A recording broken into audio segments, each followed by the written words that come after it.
of the defence and security analyst, Colonel Simon Diggins. You served in the Middle East, Colonel Diggins. What message do you think the UK and the US are trying to send with these overnight strikes? That you cannot, as the Houthis have done, block a major trade channel, a major part of the freedom of navigation of the seas, and expect to get away with it for a long period of time. As one of your correspondents said, this is not a new event. The Houthis have been conducting these attacks now since November. On last Tuesday, there was a major attack, but they've been conducting these things almost since the beginning of the October the 7th crisis, and now in a situation where, despite warnings, despite UN security resolutions, despite, again, as I think Gina's talked about, all kind of back-channel communications, they have continued these attacks. In those circumstances, the Americans and British and others really had no choice but actually do something about people who are interfering with world trade and directly attacking various vessels. So I think that's where the situation is at the moment. And Simon, language is really important here, and this cohesive front that is being put forward by the West is also important. All of these 10 countries coming together to say it's not the UK, it's not the US, we are a coalition of countries. We warned the Houthis, they didn't pay any attention to what we were warning them. And so, as you said, we had no other action to take other than engaging. That's absolutely right. And again, and just to reinforce that point, David, there's been a UN Security Council resolution. Now, Russia and China abstained, but they didn't fundamentally disagree with it and basically said the same thing. What the Houthis were doing was unacceptable. And the response which we put forward, which, again, we would hope and pray was proportionate, discriminatory, all those good things in terms of international humanitarian law. But nonetheless, something had to be done. And that's what's happened overnight. What does a proportionate and limited response look like in practice, Simon?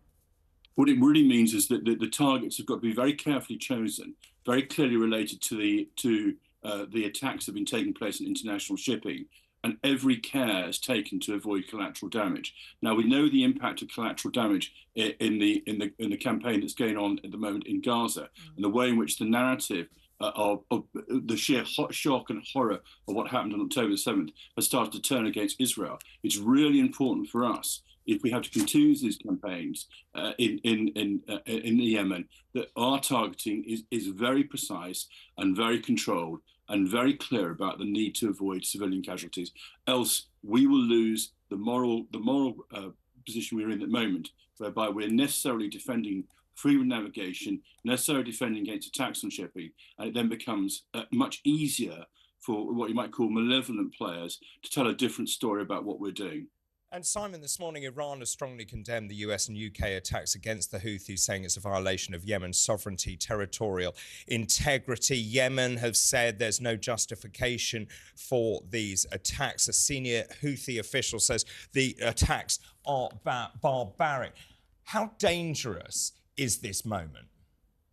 It is always dangerous. I think one of the worries we've had right from the very beginning of this crisis is whether there'll be some kind of regional escalation, whether it be Hezbollah in the Lebanon, whether indeed it was, as we've seen now with the Houthis here, or indeed Iran itself with its allies conducting some kind of operations. A lot of effort, both military and diplomatic, has gone into trying preventing this from becoming a wider regional escalation. Now, necessarily, we've had to escalate for this particular occasion, but there'll still be a lot of work going on at the moment to try and control that. I think the rhetoric from people like Iran is to be expected. That was part of the calculation in terms of what would be the response, and it would be expected that they would condemn that. Interesting in terms of the Yemen, the Houthis are condemning it. The official Yemeni government, which is not the Houthis, have actually supported them. They have been saying that what the Houthis are doing are wrong. And a lot of what we're seeing at the moment essentially is a sort of external playing out, not just of the Israel-Palestine crisis, but also the internal crisis within Yemen itself. And I think that's another aspect which perhaps may be worth teasing out a little bit more. What is this really saying? This is the Houthis saying we're still here. And we're still part of this conversation, and we want to be involved, because the wider picture is that from March and April of this year, the Iranians have been told, and have actually apparently stopped arming the Houthis. Now, this doesn't take away from the fact they're clearly allies with them, But Iran itself has been trying to become, if you like, a more responsible global player. It's joined the organization, the BRICS organization, the Brazil, Russia, India, China, and South Africa organization, along with Saudi Arabia. And so the dynamics of what's going on, if you like, the wider Middle East prior to October the 7th are still in play. And Iran, it's not in Iran's long-term interest for this to turn into a major regional conflict. So the Houthis are still saying, well, what about us? What about the arrangements? What about the deal that we're supposed to be having with the official government of Yemen? And we've chosen now to get involved. Of course, solidarity with what's going on in Gaza, Middle East, but actually also this is about their internal issues within Yemen itself, and also what their relationship will be with places like Saudi Arabia. So there's lots of little issues running around in here that may not be quite as clear cut as some of the other things that have come out. Simon, always good to talk to you. Thank you very much indeed, Colonel Simon Diggins there.